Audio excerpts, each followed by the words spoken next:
En últimas, lo importante es evitar que ocurra lo mismo de la vez pasada cuando se declaró Tal desierto cual. el proceso.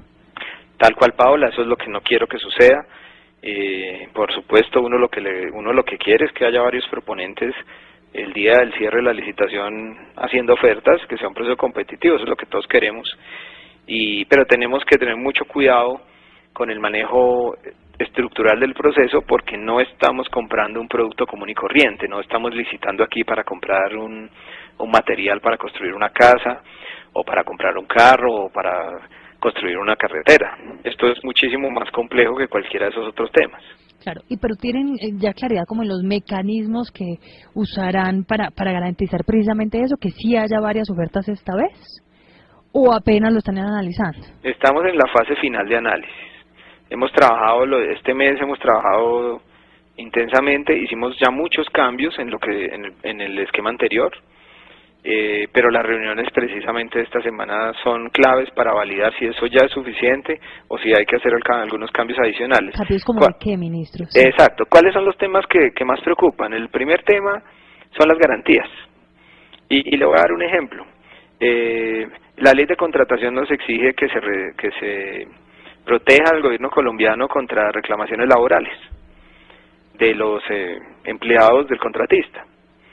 Eso tiene todo el sentido del mundo, pero cuando estamos ante proponentes extranjeros, en cuyos países no existe la figura de prestaciones sociales, en muchos de ellos, de los extranjeros, no existe esa figura, y cuando la actividad se desarrolla toda fuera de Colombia, pues obviamente esa garantía, que tiene mucho sentido de un producto que se hace con personal colombiano, trabajadores colombianos, bajo nuestro régimen de prestación colombiano, etcétera, en ese escenario externo, fuera de Colombia, extraterritorial, pues ese es un escenario que ellos nunca han visto, que les parece tremendamente exótico y que además es inaplicable, puesto que ese tema de las prestaciones sociales en muchos de los países se maneja de una manera muy diferente.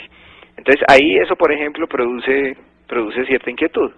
Además tiene un costo, porque es una póliza que pues es un porcentaje del valor total del contrato, y eso pues implica que el presupuesto se nos sube, nos genera dos problemas, un problema por el lado del presupuesto y un problema por el lado de una posible inaplicabilidad, es decir, un requisito de alguna manera no muy útil en el escenario que nos estamos moviendo.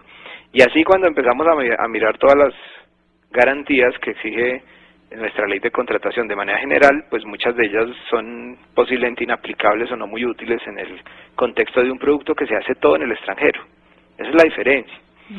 Ese es un tema, digamos, y yo diría que es el tema más importante, y por el cual el proceso del año pasado se declaró desierto, porque ninguno de los proponentes pudo cumplir con las garantías. Recordemos que hubo una oferta, ¿La de los rusos? la de los rusos. La compañía holandesa Sesworth Sky se entregó una propuesta técnica, pero dijo claramente que no podía cumplir con las garantías y que por eso no entregaba una propuesta completa. Y eso es lo que hemos venido analizando. Nosotros estuvimos el año pasado, hicimos un viaje en el cual hablamos con compañías americanas, canadienses, francesas y rusas. Hicimos ese análisis y digamos que pues la conclusión es clara de que el tema de las garantías hay que manejarlo diferente, y por eso estamos planteando una reglamentación de la ley 80, pero yo quiero pues estar tranquilo de que esa reglamentación es suficiente, que es sólida y que no nos desprotege, nos protege en lo que tiene que protegernos, focaliza las garantías en lo que el proyecto efectivamente necesita, y lo más importante, garantiza que todas estas empresas tan serias, porque todas las que mencioné son líderes en el sector satelital, pues vengan a Colombia a presentar propuestas y a ayudarnos a desarrollar este proyecto. Bueno, todo este proceso de licitación, ¿se alcanza a adjudicar antes del primer semestre? ¿De que termine el primer semestre o no? Sí, sí se alcanza, ¿sí? Paola. Sí tiempos. se alcanza, pero yo no he querido empezar. Me parece que es mejor gastarse un par de semanas analizando con mucho cuidado los factores de éxito del proceso, corrigiendo lo que haya que corregir, y después simplemente le damos el banderazo y seguro que nos va a ir bien. Bueno, ministro, hablemos del segundo reto, porque no es papa caliente, sino un gran reto. El tercer canal de televisión. ¿Al fin qué? Es decir, ¿cuándo se retoma el proceso? ¿Y cómo va a ser la subasta? Bueno, muy buena pregunta. Para mí son dos retos muy diferentes. El primero es un reto que es del ministerio, es de la política sectorial nuestra, el satélite es crucial para desarrollar la política social en telecomunicaciones del gobierno. El segundo reto es un reto que lo tiene que ejecutar y llevar a buen término la Comisión Nacional de Televisión, así lo dice la Constitución y así lo dicen las leyes. ¿Cuál es mi rol ahí? Pues el ministro tiene asiento en la Junta, no vota, pero sí habla, tiene voz, pero no voto.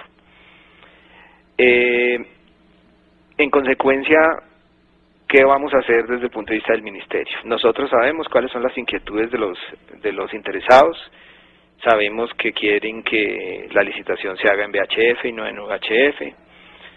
¿Eso va a cambiar entonces? Sabemos que tienen dudas sobre la red pública. Sabemos que no les gusta el mecanismo de subasta que se diseñó con contenido más dinero. Sabemos que tienen cierta inquietud con el precio de la subasta, la base de la subasta. Hay 5 temas, Paula, que están identificados, las entidades de control también lo han dicho. Y obviamente nadie está contento con el precio, nadie. Recordemos que esto siempre pasa en el proceso de PCS, que se hizo hace más o menos unos 7 años. Yo estaba revisando en estos días un poco la historia de ese proceso, y resulta que la asociación Asocel, la asociación de celulares, que son las empresas que están en el negocio cuando va a entrar el tercer competidor de PCS, es decir, los establecidos, la asociación envió un estudio en esa época que decía que la concesión debía valer un poco más de $300 millones, y que si se entregaba por menos de eso era regalarlo. Después apareció un consultor independiente que dijo que valía 100. Los entrantes dijeron que no valía nada, que era imposible entrar a competir a ese mercado, había 2 competidores muy posicionados, era muy difícil, etcétera. Finalmente, el gobierno fija un precio base de la subasta de $56 millones, hay una sola propuesta, que es ligeramente inferior a ese precio, como un 10% por debajo, pero el mecanismo de otorgamiento tenía la posibilidad de que si llegaba un solo proponente y no cumplía con el precio base, se le daba una sola oportunidad para que dijera si iba a cumplir. Y esa compañía, que en ese momento los socios era EPM, Ola, exacto, la recordada Ola de ETV y EPM, acepta pagar los $56 millones. Entonces, estos no son procesos fáciles, hay 2 competidores establecidos, uno que quiere entrar, y obviamente siempre vamos a tener la misma discusión de que el precio es barato o es caro, dependiendo de donde yo lo vea. Bueno, ¿aquí cuál es el precio base? Bueno, entonces vamos a esa discusión aquí. Los operadores establecidos han dicho que que el entrante debe pagar lo mismo que ellos pagaron. ¿Qué fue cuánto? Que fue 187.000 millones.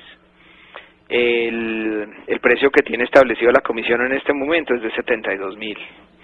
Y los entrantes han dicho que ese es un precio muy alto y que en consecuencia, pues todos, con la excepción del Grupo Planeta, han dicho que no se van a presentar. Entonces, estamos repitiendo la historia, no tenemos por qué extrañarnos sobre el debate, cada cual lo ve desde su punto de vista y defiende su interés, y eso es válido. Ahora, ¿qué le corresponde a la comisión y en este caso al ministerio? Nosotros vamos a revisar con mucho juicio, ya lo estamos haciendo con nuestros asesores económicos y técnicos, las 5 principales discusiones que hay. Tengo una reunión en la Comisión Nacional de Televisión el día de hoy y vamos seguramente a definir cómo se van a manejar esos 5 temas. Yo no le puedo, Paula, todavía decir si vamos a